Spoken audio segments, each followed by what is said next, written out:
Donc ça, normalement, ça fait partie de ce qu'on appelle les housses plastiques. Donc c'est pas censé du tout être au carton. Donc voilà, une paire de chaussures. Ça, c'est l'auréole de Jésus.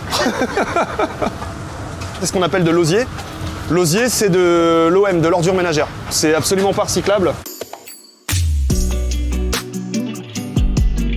Alors là, je suis en train de trier sur la ligne des EMR. Donc c'est les emballages ménagers recyclables. Donc tout ce qui est petites cartonnettes de yaourt, enfin tous les petits cartons qu'on a, par exemple quand on fait les courses, les petites cartonnettes qu'on met dans les bacs jaunes. Ah ok, tout ce qu'on met dans nos bouteilles, ça arrive. Exactement. On a le métal, on a les plastiques, donc tout ce qui est bouteilles plastiques. On a toutes le carton, le papier et voilà tout ce qui est alu. Normalement on a que ça, mais parfois ça arrive qu'on retrouve des choses, enfin même beaucoup de choses qui ne devront pas arriver ici, comme des animaux. Non. On a retrouvé plusieurs chevreuils, on retrouve évidemment des rats, des souris. J'ai déjà vu aussi des bébés chiots. Ça, c'était terrible. Je pense que si tout le monde serait informé correctement, il y aurait beaucoup moins d'erreurs. Parce que des fois, quand on parle avec l'entourage, je dis oui, ça va pas là-dedans. Ah bon, je savais pas. Enfin, pour nous, du moins, parce que c'est nous qui faisons tout le travail derrière, on serait beaucoup plus aidés. Oui, souvent, ça m'est déjà arrivé, je me suis déjà fait piquer. Il peut y avoir des seringues. Et ça c'est très dangereux pour nous parce que tout dépend de la densité du tapis, donc on les voit pas forcément. Il y a une période où on les trouvait beaucoup. Et ça pareil, il y a des personnes qui croient que ça se recycle. Et en fin de compte, pas du tout. Il me semble qu'on a un objectif quotidien, c'est de trier 50 tonnes de déchets par jour. C'est énorme, mais en soi, réparti sur toutes les chaînes et tout au long de la journée, ça va vite aussi. Oui, c'est déjà dans des machines avant et nous on affine tout le triage en fait.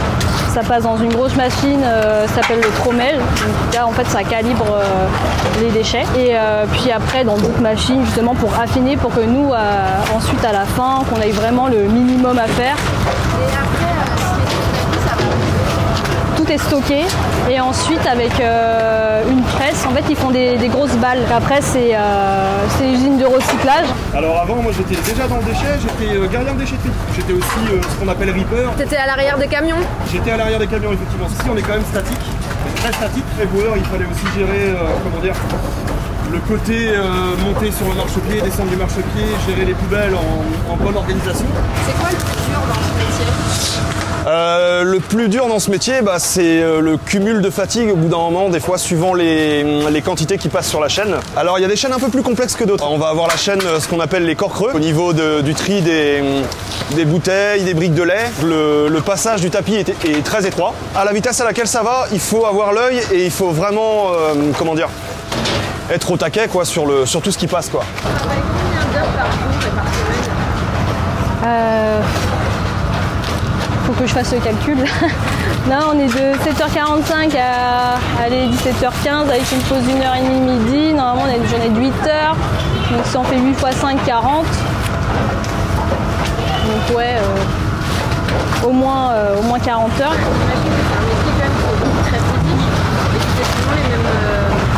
Oui, ouais, tous les mêmes gestes, c'est assez répétitif. Donc les bras, les épaules, même les poignets travaillent beaucoup.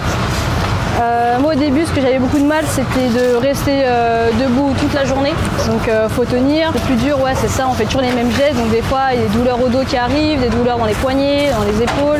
Je sais que personnellement certains sont là par nécessité plus qu'autre chose.